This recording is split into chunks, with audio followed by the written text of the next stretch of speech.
Right. Cue me up. Okay, first off, my response during this whole movie.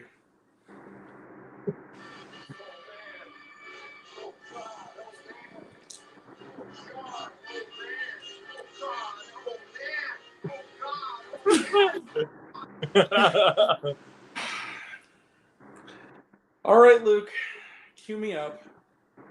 Hold up. Just a sec. Do the thing. Fuck you! Yep. Yep. It's the Angry Grant Show, folks. I'm not even mad anymore. You're one of those I days. remember It's when I like, called the group chat on Instagram. You were like, "I'm not that mad. I'm just sad." I know. It's like, God damn it! Fuck me.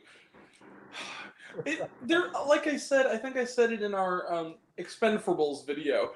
There's only so many different ways you can say this movie is bullshit before you just sound like you're a broken record. Or basically in a way that you sound like you're talking out of your ass. In some ways. You know what I mean, right? Yeah, so it's the Angry Grant Show, everybody. Luke's here. He has not seen the movie, but he is here as an emotional support. Just like the review for Camp Hideout. Never seen it, but I was your emotional support. Yeah. So The Blind was directed by Andrew Hyatt. I don't know who that director is, but he directed it. It's his fault. Blame him. What's the film about?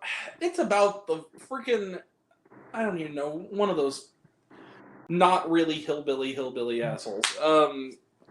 Robertson, what's the dude's name? I just saw this Bill movie. Robertson? Phil! Thank you. Yes, Luke. It is Phil. It's about Phil and Kay Robertson, how they met, fell in love, and then how he abused her and she stayed. It's awful. Fuck the plot. Alright. Before we start the actual review, can I share with the kind viewers, with a little bit of musical help, the absolutely insane precursor we had to this little movie here. I'm going to say the exact words that were said in this. Okay, one moment. So, just to cue it up, I totally forgot this, by the way. It's a Fathom Events thing, but it's one of those Fathom Events thing that gets, like, it's one of those Fathom Events things where it has a run, like it's not just one night. It's there for like a few nights, right? So it's right. And afternoons and stuff. It's basically has a theatrical run. They just charge you full price with no rewards points, essentially, and more. It cost me $14 for this ticket. Fuck you. I wouldn't even see it for points. So it's okay. But it was preceded. There actually was a trailer. We'll get to that. But there was also PSAs. First off, insane amounts of. I guess they have a whole podcast network, the freaking Duck Dynasty guys. Because there was like a bunch of different podcasts they were doing. But one of them was like was Uncle Si being goofy, and all the Christians in the audience were like, yeah, popcorn face. This was the weirdest audience. It was packed, by the way. I should mention. That's just sad. The good movie I saw today, there were 2 other people. 3 if you include me. Yeah. God damn it. All right. So, one of the PSAs is like, and now, this Fathom event was sponsored by, it turns out this whole thing is a giant advert. So, yeah, if you don't believe me, there is straight up a sermon/ad for Phil Robertson's book during the credits. Are you fucking kidding me? Fuck you, movie. All right, I'm gonna cue the music here. No. I'll do the longer version because it's gonna take a minute. Fucking ads.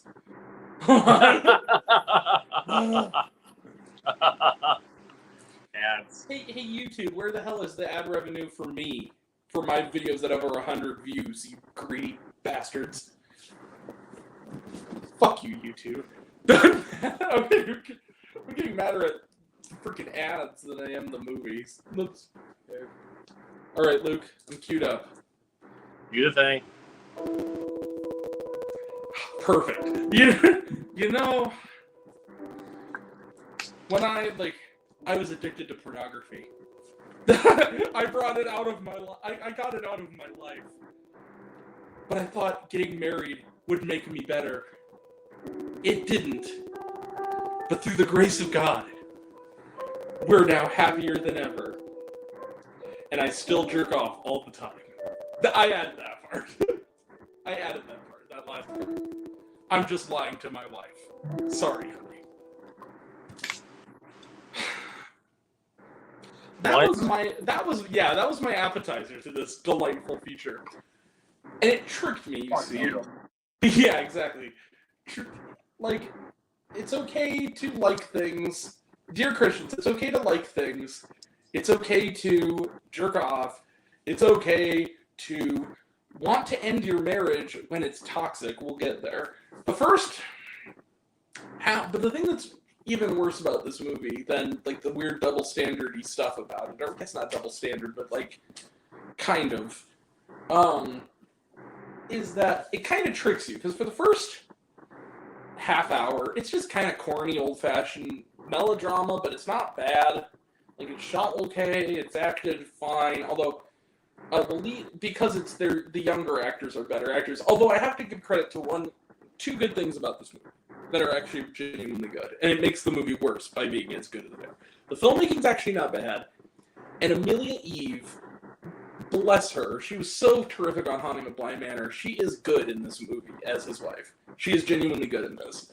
And it makes it all the more frustrating that the movie is so bad, because it doesn't deserve her. It doesn't deserve her effort, basically. But for the first half hour where it's like the courtship stuff, I'm like, okay, this is just kind of corny and harmless Hallmarky stuff.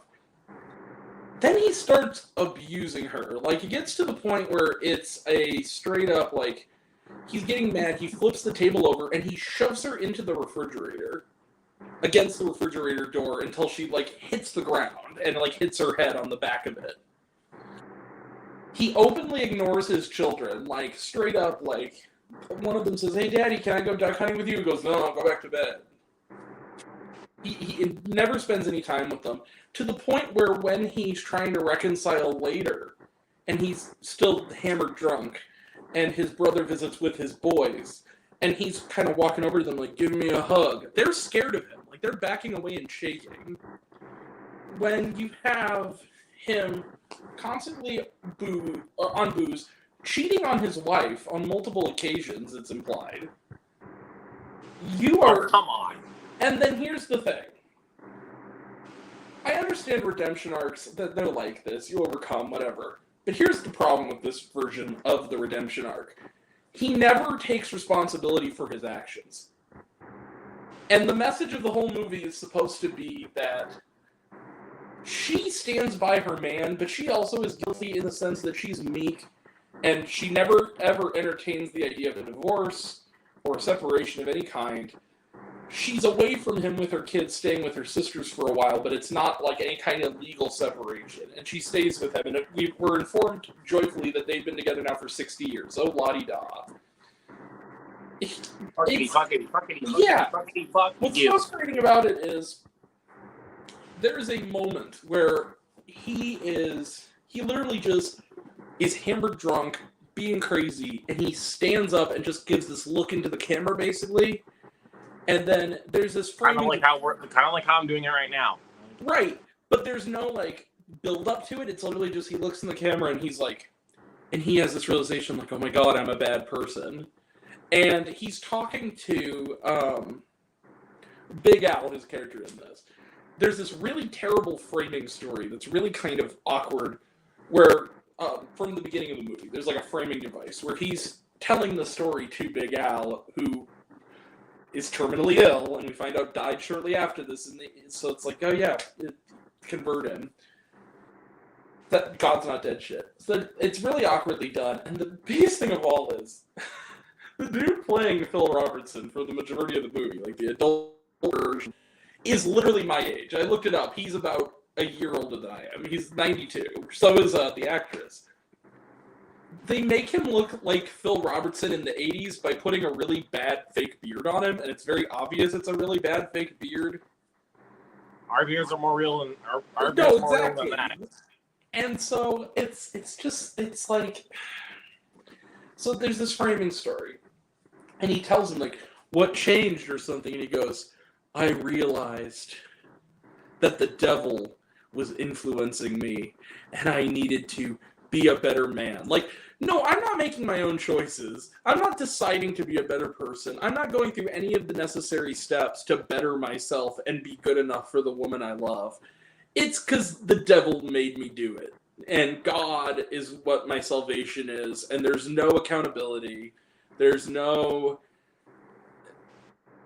I'm sorry, but as someone who has been on the receiving end of... been bared witness and has had trauma related to bearing witness to a crumbling marriage, it's better for your entire family sometimes if you just aren't together anymore. That's the way it is. Like, I'm sorry, this mentality of to be a good Christian is to never divorce each other, never make any kind of choice for yourself, to take yourself out of the equation and be a doormat, basically. Right. It makes me kind of sick, because it's also not out front about it, but it's misogynistic, because it's creating this whole mentality of women should be wives, women should never question what their husband does, they should let God take care of it. And then also, it creates this mentality of men of, if I let God take care of it, I never have to apologize, I never have to own up to my shit, and we'll all live happily ever after. I don't know if you've been in an abusive relationship before, but that shit escalates. If you're showing behavior of... You know what this movie reminded me so much of? War Room, which is another, like, iconic Christian movie, where it's the same kind of thing, where they treat Jesus the way you treat the genie in Aladdin. Like, straight up. It's like, or God, the way you would... All you have to do is pray, and he'll use divine intervention to make them immediately switch on something in their brain to make them better people. It's the same with... There's a difference between a redemption arc where you're taking the necessary steps to better yourself and you're showing that, than to just be like, for instance, in War Room, you're about to cheat on your wife and you get food poisoning, and you go from being a son of a bitch to a good person. All of a sudden. Just... This is the same way, where it's like... Because they don't know any better. I've lost everything. My wife is living with her sister, with their kids. Their kids don't want anything to do with me. But I never think about my own choices. It's literally, I have a moment where I take a beat and I realize I'm bad. And then blame it on the devil. It's the same kind of thing. It's like, it's so blatant, and it's propaganda, and I'm sorry, and I feel really bad, because it's the Christians are the most enthusiastic, hungry audiences for movies and good faith-based movies, and they're getting shafted. That's the thing that pisses me off about all these movies that are bad like this, is that they're taking money from primarily older conservative audience, and I'm just looking at it from the point of view, as much as people want to call me the devil, as much as people want to call me, oh, I'm influenced, I'm speaking in tongues. First off, I am, but we all know this. But second off, I'm doing it from the point of view of, like, I want you guys to get better and expect better from your cinema. That's why I'm doing this. That's why I'm roasting this movie, because it's not helping anybody. It's not bettering the world in any way. It's not bettering your cause in any way. It's just promoting this fairy tale that's not realistic to life. That's really messed up. Basically, why would conservatives, like, fight about this kind of bullshit? Like, it doesn't make any sense to me. Same thing with Nefarious. A lot of conservative Christians fight about that movie. Well, let's be real, though. Nefarious is worse than this. Let's be real. I mean, yeah, I know, but I'm just saying, like it's this just ridiculous the way that the conservatives fight about this piece of garbage. But here's the thing. In that instance, it's not conservatives. It's more alt-right, sort of villainous type of... It's people who are, like, who need an excuse to, like, shoot up, like, an abortion clinic or something. It's that audience that's praising that movie, whereas conservatives who are just conservatives and not crazy people, this movie, it hides it more, but at the same time, I'll give it this. It's not bigoted, necessarily. It's not racist or neo-Nazi propaganda. It's misogynistic a little bit, and it's promoting a mentality. It's not. The good thing is it's not racist. Well, and I also say this. Considering how homophobic Phil Robertson seems to be, I appreciate the fact that the movie itself is not that. I think it also helps that, as far as I am concerned, now I don't want to out anybody, but I'm pretty sure I did read an article that said Amelia Eve, the actress who plays his wife, does identify as queer. So that might be a reason why. That she left some notes like, man, we can't do this in this movie. Right? That probably explains a lot. But, like, when you have Phil Robertson in GQ saying that, like, homosexuality and bestiality, no difference to me, fuck you. Like, yeah. So, that really... Yes, Jared, but you have to remember that the 2 positive reviews on Rotten Tomatoes are both by conservative newspapers. That's the thing, and, like, magazines. Which, again, that's what propaganda does, is it manipulates the audience by putting dangerous stuff and keeping it in a bed of good... using the good moral values thing as a smokescreen, basically. Yep. Now, we're going to kind of wind it down, I guess, but the one other thing I will say that really angered me is there's a moment, and trigger warning for my more sensitive viewers, like I always say, if you need to stop watching because of this, go ahead. I want you to take care of your mental health. I always say that. I mean it. Take care of your mental health. It's incredibly important. I mean it truly. We need to talk about something that is really, really dangerous and really, really scary in this movie that will trigger some people. So I just want to let you know, we're going to be talking about suicide for a second. That's what I'll say just straight up. Yeah, that's probably... Yeah. So, give it to her. She acts the hell out of it. So there's a moment where Kay, or Miss Kay as they affectionately call her, played by Amelia Eve, who again is totally great in this movie. And I don't blame her for this. I'm sure the paycheck was nice. Like, she's getting her money. Like, it's fine. I don't... Right.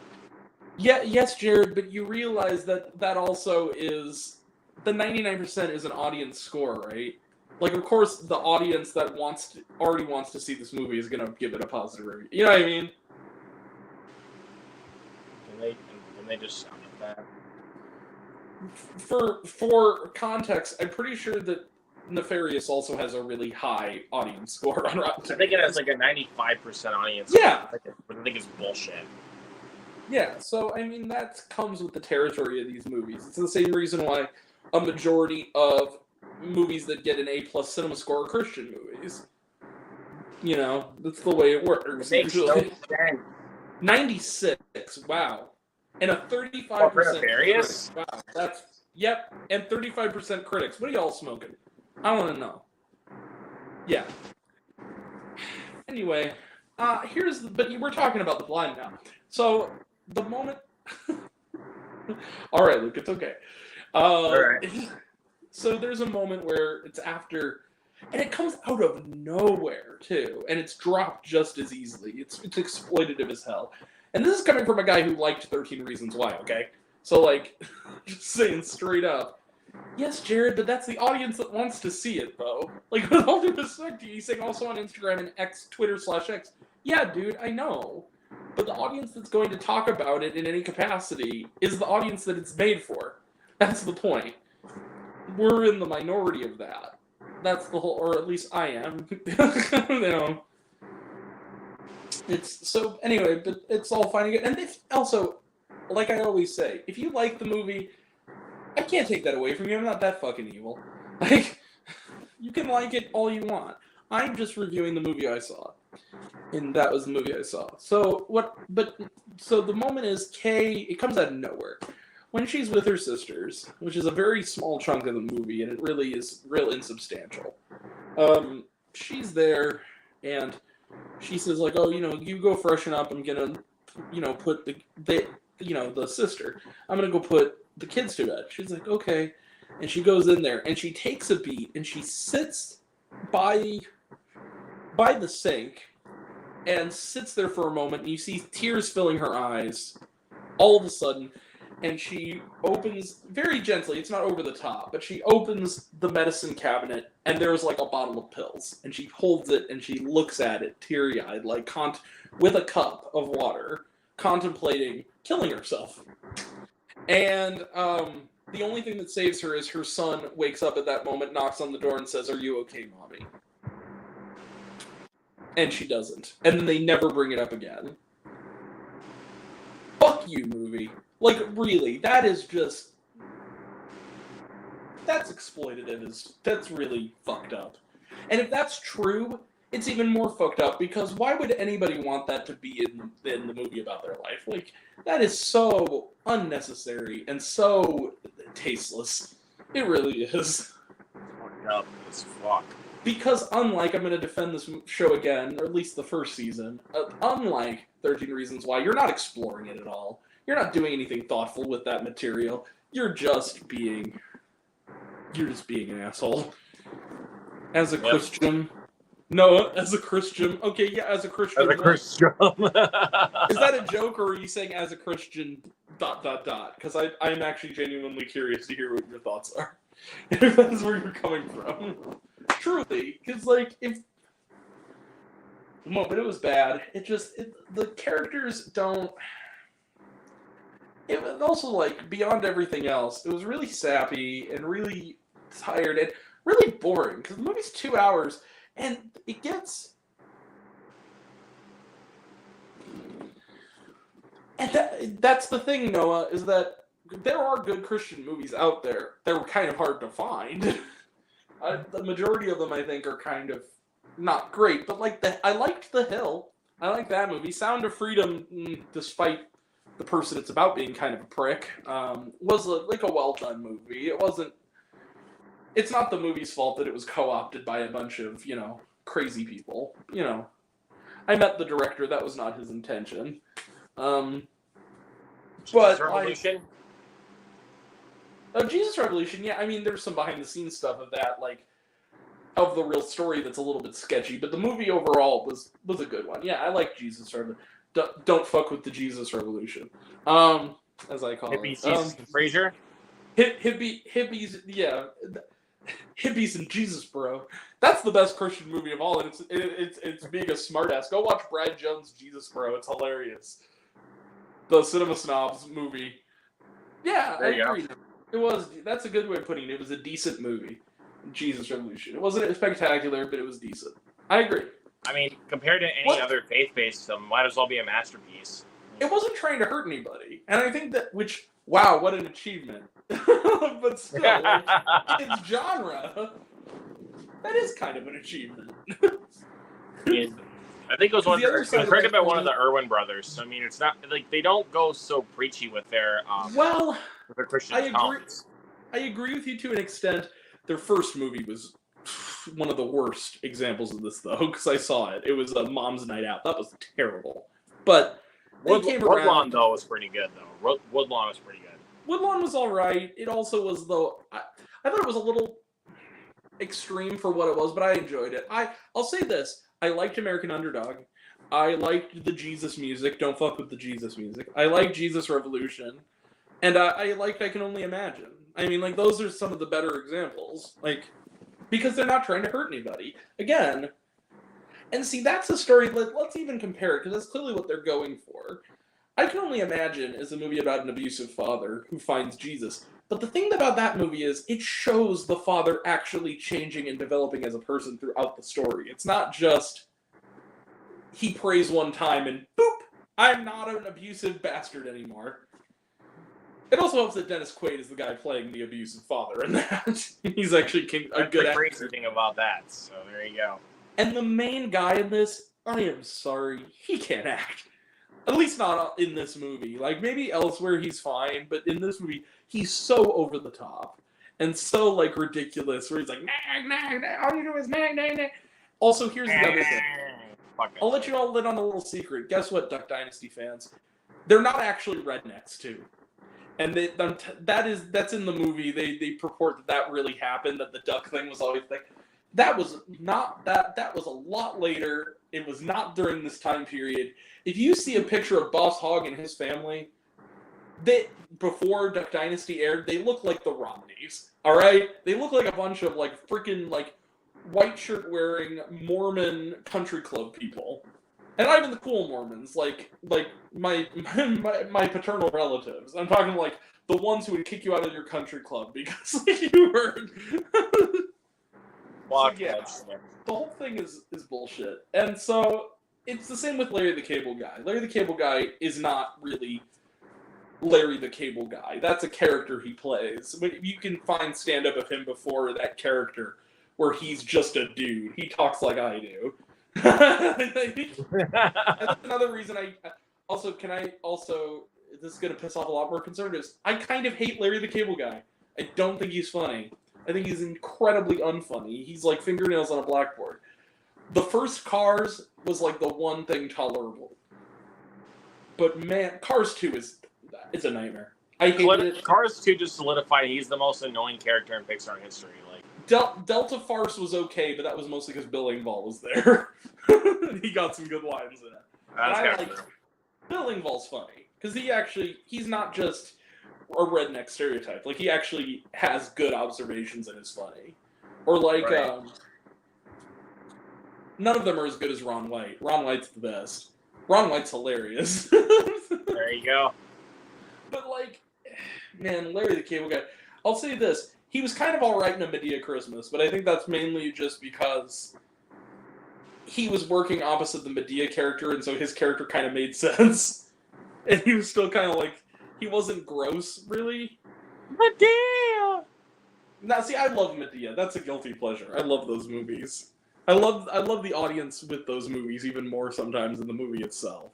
Like the Medea funeral, where the one line is like, "Treacherous girl, treacherous," which was let me look up on the hood. Also, those movies have Joe, and Joe's the man. Joe's my favorite character in all of media. My favorite freaking joke in all those movies is it's in like Medea Halloween, and it's where he like starts to panic. He's like scared, and he's like on the thing. He goes, "If I don't make it out of this, I just want y'all to know she's a man." Now who the hell is it? Oh my god, I love. I'm not like it's like, what's the like? What do I need? Like, I need some medicine. He goes, I need 200 milligrams. So don't choke that hoe. What the hell's wrong with it? I'm sorry. One moment. This woman just yelled at me. I'm about to smack the crap out of her. I'm sorry. I forget Love Medea. Hallelujah. Hallelujah. Praise the Lord. Anyway. Hallelujah. Hallelujah. That just I'm trying to do it like Seth Rogen from the night before. Hallelujah. We did not kill Jesus. We did not do that. I love that movie. That's perfect. All I can think about is Jesus, bro. Because the guy who started all of this, you know what that's a parody of, right? You know what the Jesus bro joke, why it's called that, right? Yeah. Oh, well, no. But have you ever seen the movie Second Glance before? Heard about. Wait, what was it again? Oh, okay, so you know God's Not Dead, right? Duh. Okay. Yeah, movie ass. Third one was okay. The other ones are. Anyway, the first one was so. Ugh. Jesus Christ. Also, Kevin Sorbo has a new movie coming out. Yeah, fuck all of that guy.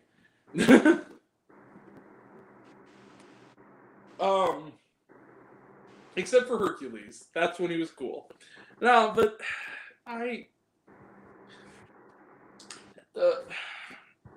What was it? Oh, so you know the dude who plays. He's arguably the best part of all those movies. Like he's the only actor who can kind of act in those movies. Um, Pastor Dave, you know that guy? Yeah. Cool hip pastor, kind of the best character. Him and his friend who want to go to Disneyland. Okay, he's also the president of PureFlix, which is the worst thing about him. And before that, he was a child star who was in a lot of faith-based movies. One of them was called Second Glance. It was an '80s faith-based movie where he plays this like high school kid who finds God, and he has a friend named Scotty. And the ending of the movie is the kid goes to his locker, and he says he's walking away with his backpack. He puts his backpack away, and he turns around all cool, and he's like, "Hey, Scotty." Then he turns around and looks, and he goes, "Jesus, man." And then it like freeze frames. And so in the movie Jesus Bro, Brad Jones, who I've met and is very nice, the cinema snob, plays like this uber born again who has a war room bro, but he's like one of their high school friends. He's like, bro, I gotta go with my war room bro. And then there's a part where he's leaving and he goes, "Hey Rick." And he looks over and he goes, "Yeah." He goes, "Jesus bro."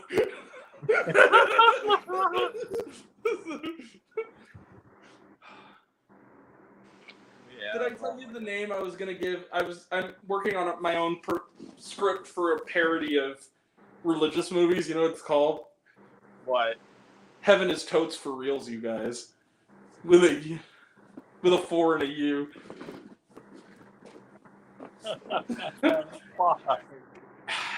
Yeah, it's.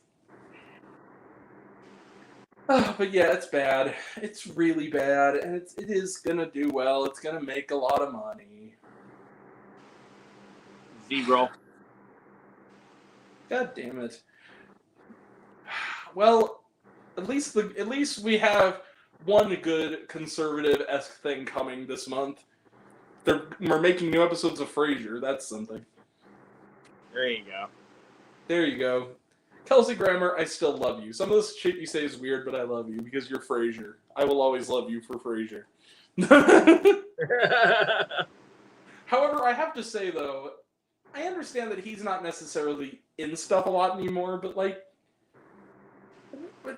Frasier without Niles doesn't feel like Frasier. You gotta have fucking Niles there. You gotta have David Hyde Pierce. Like, come on, bro. Come on now. Jesus, bro. Anyway. Jesus, bro. Jesus, I'll send you the clip. The source of the joke, because it's pretty cringe. It's pretty cringe. It's kind of delightful, because, like, I watched Second Glance, and I remember it just being kind of harmless. It's just like, this is so corny. It's not like anything terrible. It's just that ending, that cheesy-ass 80s ending with the freeze frame over the credits of just like, I halfway expected them to start playing, like, the freaking song from, one of the songs from Hot Rod that's, like, a parody, like, the freaking, like, danger on the track, oh, like that.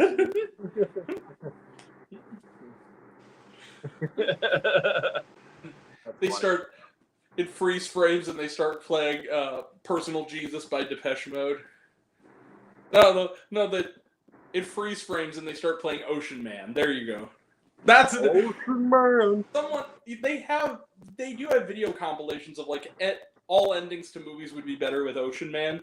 Someone needs to take the ending of Second Glance and just have him go, Jesus Man, and then have it a long fade on like, Ocean Man. Ocean Man. You want to know the only reason why I actually know that song? Is it SpongeBob? Yeah, SpongeBob SquarePants movie. This is the greatest day of my life. Ocean Man. Take my ball of hair. That's the best. But see, that's why everybody knows it, because it's from that movie. So that's where the meme comes from. It's like all endings would be improved by having it end with Ocean Man. Have you seen the one where it's the dude whose voice is cracking and he's trying to sing Ocean Man? You can send me that one too. I'll just play it. Hold on.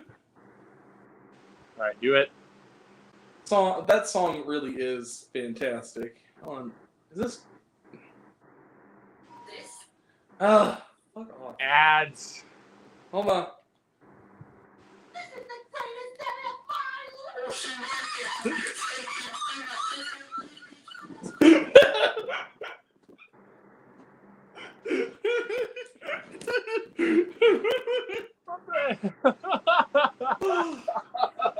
Good times, good times. That's too funny. So yeah, I'll just score it. Yeah, The Blind gets middle finger of kindness. Fuck you. 0 stars. Yep. Yeah, it's bad. All right, trailer trash.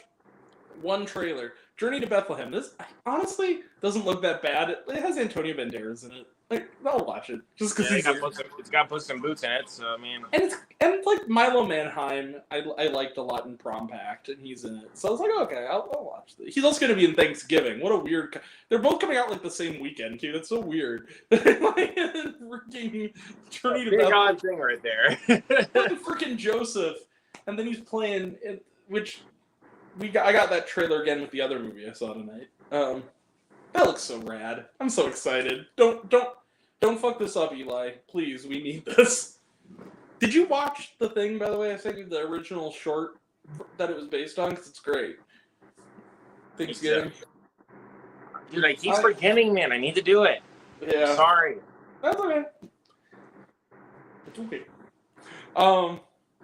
But it's, yeah, and was there short? Like, yeah, there was the stupid public service announcement, and there was also a freaking, like, archival clip. Who cares? There's a public service announcement. Why don't they just do that? Why don't they just play that beginning of like the song "Warning" by Green Day, where they're just like, "This is a public service announcement. This is only a test." Come on, Yeah. make it more fun. Well, hold on. The only thing that would make that funny is if you just see, like, he says, you know, "The more you know" just appears in the flying stars. Dun dun dun dun. By the way, do you want to hear my parody of "The More You Know"?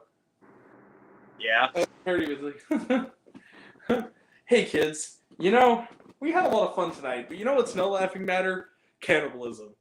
That's right. If you see someone with a lot of raw meat in their freezer who's trying to lure you into a shed, call the cops. That's one to grow on." The star, you know enough. Fuck. And there's also, and then it cuts to the guy's hand, and it's just a stump with blood dripping off of it, like he was a victim. There you go. See. Yeah, it's terrible.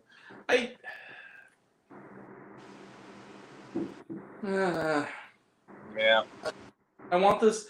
You know what it reminds me of? Huh. Richard Roper once, one of his best one-liners in any of his reviews was when he reviewed movie 43, which again I don't hate. I'm sorry, I don't. It has its moments. It has a lot of bad parts in it, but like whatever. But he did a review where he opened it where he either opened or closed it where he said like, "So, ladies and gentlemen," he goes, I once was given a very special tablet by a pill by somebody that they said could erase a movie completely from your memory." Because I never used it. I have not used it in my 30 years of being a film critic. I used it for movie 43. It didn't work. That's what I feel like. It's just, this is kind of like, this is like the equivalent of that argument of like, is this movie as bad as this movie? It goes, no, it's not. But it's sort of the equivalent of like, you'd rather eat rabbit shit than eat dog diarrhea. Neither is pleasant, but there's like, no, nefarious is like drinking a coffee cup full of dog diarrhea. Like, this is eating rabbit shit. It still doesn't taste good in your mouth. Like, It doesn't taste good, but it's better than drinking dog diarrhea. Yeah, exactly. I'm sorry, we've digressed right into angry video game nerd territory. I apologize. Yeah. By the way, for those who, you guys, if you do like Angry Video Game Nerd, there's a great joke about Game Grumps, right? Yeah, of course. Have you seen the Mickey Mousecapade episode where where the entire time, like, I think it's Dan, yeah, is trying to make Aaron laugh by just describing all the events like like one of the knockoff Angry Video Game Nerd things. So he's just talking about poop for like 16 minutes, and he's trying to focus on the gameplay, and he's just laughing like, I can't deal with this, man. He says, "Wow, wow, chair, what are you so busy for? To get sit on?" This game is a bunch of dookie. This game is a bunch of dookie. It's a bunch of bloody feces. And it's just, oh my god, I was losing it, because it's just, he goes, I farted in my mother's face, and she said it was better than this game. It's hilarious. You gotta watch it. That's the one. That one and the Teletubbies one is amazing. The Teletubbies one is just. I think that's one when JonTron was still on there, and he was losing his mind. He goes, "It's fucking Big Brother, dude. I can't eat. I can't drink. I can't sleep." He goes, "I gotta hang up this week." He's like, "What are you doing, man? It's 11. And he goes, "What are you doing?" He goes, "That's a teleporting duck. It's gonna obliterate the world." and then they have the scene in the Teletubbies where little speaker comes out of the ground. It's like, duck goes quack quack quack, and he goes, "You are in hell." Oh, it's great. So yeah, movie's bad. It sucks. We're gonna end it there. It's just fuck this movie. All right. But we will be back in a little while. I'm probably going to make some din first, to be perfectly honest with you. It might be a little bit of a while, but with a review of a much better movie tonight, The Kill Room, which was actually not bad. So we'll have a review of that coming up. And Luke, I'm going to be on Luke's channel on Monday for the Blackening watch-along, which I'm very excited. And on Tuesday, don't forget. Oh, yeah, for Dark Shadows and It's the Great Pumpkin Charlie Brown. No. Exactly. So yeah, that's coming up, and that'll be next time. And until next time, I'm Grant, the movie and TV guy. I see it all, and I'm happy to share it with you. That's Luke Ponto, and I love you all. I appreciate you all. I love you all. Class dismissed. Like 2000. Be kind to one another. Like, subscribe, follow, do all the things, and